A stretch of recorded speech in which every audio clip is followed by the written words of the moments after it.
25 3,50,000 ఇచ్చి నిర్మాణం చేస్తే తర్వాత వచ్చిన ప్రభుత్వం రాష్ట్ర ప్రభుత్వం నుంచి కేవలం 30,000 రూపాయలు ఇచ్చేసి పేదవాళ్ళ ప్రభుత్వం అని చెప్పుకునే ప్రభుత్వం కేవలం 30,000తో తెలుపుకుంది అధ్యక్ష. నేను ఎందుకు చెప్తానంటే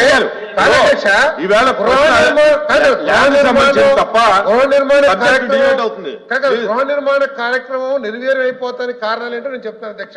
మీరు అడుగుతున్నారు అందరికి ఇల్లు ఇస్తారని అడుగుతున్నారు అధ్యక్ష. అందరికి ఇల్లు ఇవ్వడమే కాదు నిర్మాణం చేసిస్తాం కూడా అని చెప్తున్నారు అధ్యక్ష. కారణం ఏంటంటే ఈ రోజు ఈ ప్రభుత్వం వచ్చిన తర్వాత యూనిట్ కాస్ట్ ని 2 లక్షలు పెంచాం అధ్యక్ష. వాళ్ళు అనొచ్చు కేంద్ర ప్రభుత్వం ఇచ్చింది కదని చెప్పేసి. గత ప్రభుత్వంలో కేంద్ర ప్రభుత్వం ఎంత ఇచ్చిందో అంతే అమౌంట్ ని ఈ రోజు కూడా అదే ప్రభుత్వం ఇస్తుంది అధ్యక్ష. కానీ రాష్ట్ర ప్రభుత్వం ఇచ్చిన 30,000 లక్ష రూపాయలకి పెంచి 2.5 లక్షల రూపాయలు చేశాం అధ్యక్ష. ఆ 2.5 లక్షలకు అదనంగా గతంలో చెప్పేవాళ్ళు నా ఎస్సీ నా బీసీ నా ఎస్టీ అని చెప్పేసి గత ముఖ్యమంత్రి గారు బాగా చెప్పేవాళ్ళు అధ్యక్ష. చాలా ప్రేమ అధ్యక్ష. కానీ ఆ ఎస్సీలకి బీసీలకి అన్యాయం చేశారని చెప్పేసి చెప్పారు అధ్యక్ష. ఎందుకంటే అంత ముందు ప్రభుత్వంలో 50,000 70,000 ఇచ్చినప్పుడు ఎందుకు క్యాన్సిల్ చేశారో సమాధానం చెప్పారు అధ్యక్ష.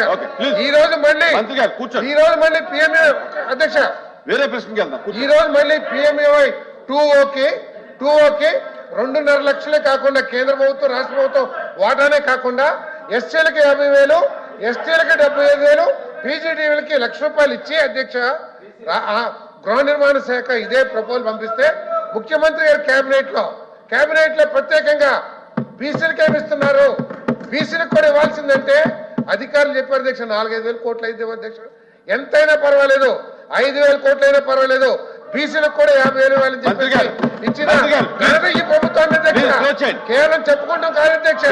తర్వాత లేఅవుట్లు మారుస్తారా అధ్యక్ష కాదు లేఅవుట్లు మారుస్తారా అధ్యక్ష. లేఅవుట్లు మారుస్తారా ఎక్కడైతే గృహ నిర్మాణానికి అనుకూలంగా స్థలాలు లేవో ఆ స్థలాన్ని క్యాన్సిల్ చేసి అధ్యక్ష గుంటలు చెరువులు కొండలు అన్నింటిలో కూడా ఇళ్ల స్థలాలు ఇచ్చారు అధ్యక్ష. అటువంటి ఇళ్ల స్థలాలు క్యాన్సిల్ చేసి అటు ఎక్కడైతే గృహ లబ్ధిదారులు ఇళ్లు కట్టుకోలేరో ఎక్కడైతే స్థలాలు అనుకూలంగా లేవో వాటిని క్యాన్సిల్ చేసి అక్కడ మళ్ళీ అదే లబ్ధిదారులకి 2 సెంట్లు 3 సెంట్లు ఇచ్చే కార్యక్రమాన్ని తీసుకోబోతున్నామని చెప్పేసి కూడా నేను సందర్భంగా తెలియజేస్తాను అధ్యక్ష. పూర్తిగా డివేట్ కాదు అధ్యక్ష. వాళ్ళు అడిగింది గృహ నిర్మాణం గురించి. గృహ నిర్మాణం ఎందుకు నిర్వీర్యంగా చెప్తారు 20 లక్షల ఇల్లు శాంక్షన్ చేస్తే ఎందుకు కట్టలేకపోయారని చెప్పేసి అధ్యక్ష.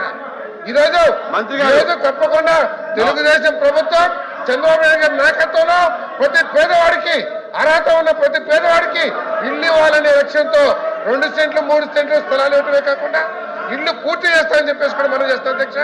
అదేవిధంగా 2 సెంట్లు గురించి 3 సెంట్ల గురించి సర్వే కూడా ప్రారంభమైంది అధ్యక్ష. దయచేసి రద్దు చేసుకోమని చెప్పేసి మనం చేస్తున్నాం. ప్లీజ్ కూర్చోండి.